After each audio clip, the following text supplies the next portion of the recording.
Tape 3W suivi d'école au Sénégal.com.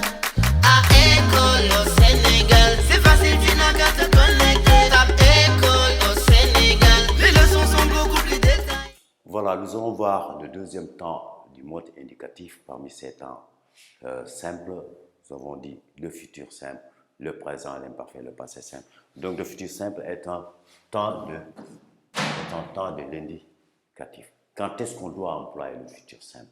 On emploie le futur simple pour exprimer une action qui n'est pas encore réalisée, mais qui doit se réaliser dans l'avenir. Action qui doit se réaliser qui peut se réaliser dans l'avenir.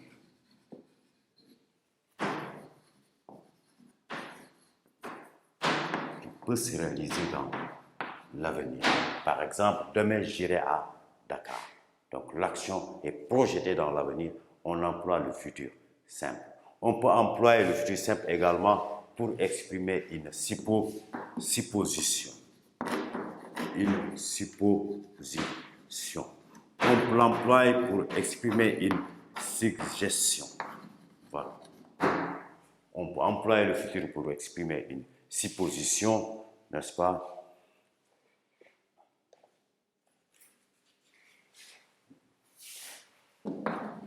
Tu prépares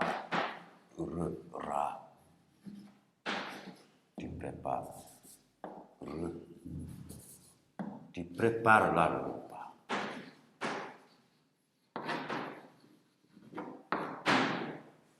Toi, tu prépareras le repas. Donc, on la suggère, n'est-ce pas, de préparer le repas. Une supposition, je vais donner un exemple avec lui. Donc, elle peut exprimer également une supposition. Par exemple, on suppose qu'il se perdra encore dans la foule. Il se perdra encore dans la foule. Comme il a l'habitude de se perdre dans la foule, on suppose qu'encore une fois, il va se perdre dans la foule. Voilà les différentes expressions du futur. Il est employé pour exprimer une action qui doit se réaliser dans l'avenir.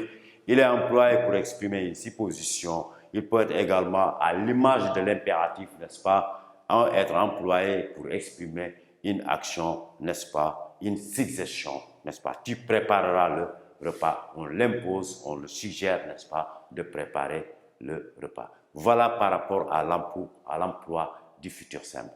Maintenant, nous allons voir la structure du futur simple, c'est-à-dire comment il est conjugué. La structure. Là, il n'y a pas beaucoup de particularités, il n'y a pas d'irrégularité, mais le futur est formé, n'est-ce pas, avec l'infinitif du verbe. Quel que soit le type de verbe, n'est-ce pas, on doit ajouter les terminaisons du futur, même s'il y a une irrégularité par rapport au verbe du troisième groupe. Donc, pour les verbes du premier groupe, on doit ajouter la terminaison AI, AS, A, ON, EZ et ONT.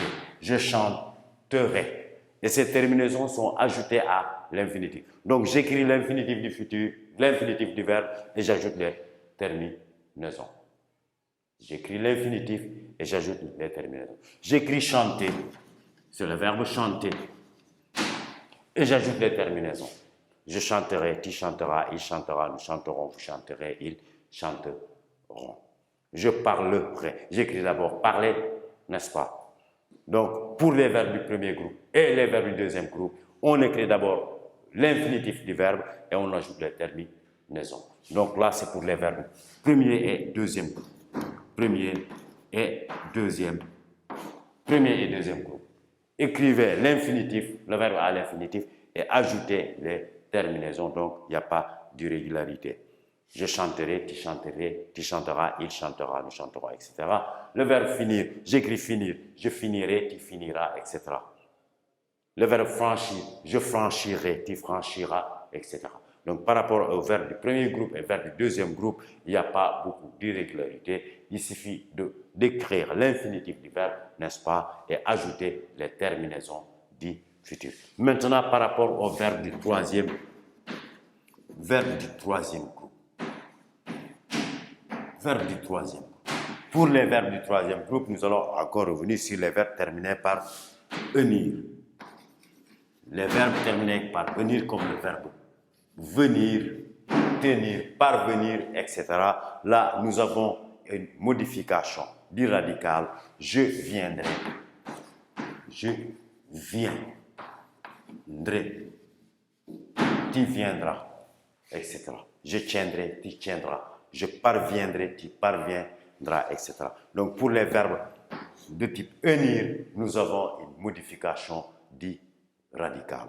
Voilà la particularité qui existe, n'est-ce pas, pour le futur par rapport au verbe, n'est-ce pas, par rapport au verbe terminé par venir, il s'agit du verbe venir, etc.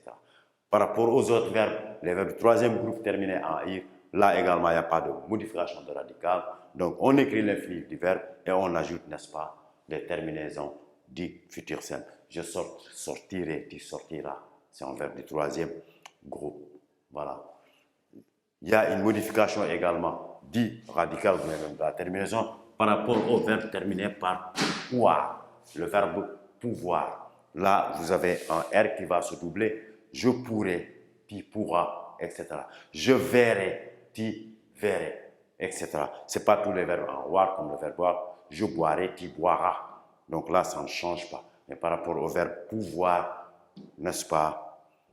Pouvoir, voir, etc. Il y a une modification du radical. Pouvoir, voir, devoir, je devrais, etc. Donc voilà les modifications qui s'imposent par les cas particuliers, donc par rapport au verbe du troisième groupe pour le futur simple de l'indicatif. Mais pour les verbes du deuxième et du troisième groupe, il n'y a pas beaucoup d'irrégularité. Il suffit tout simplement d'écrire l'infinitif du verbe, n'est-ce pas, et ajouter les terminaisons du futur simple. Là maintenant, troisièmement, nous allons voir le passé simple et l'imparfait de l'indicatif.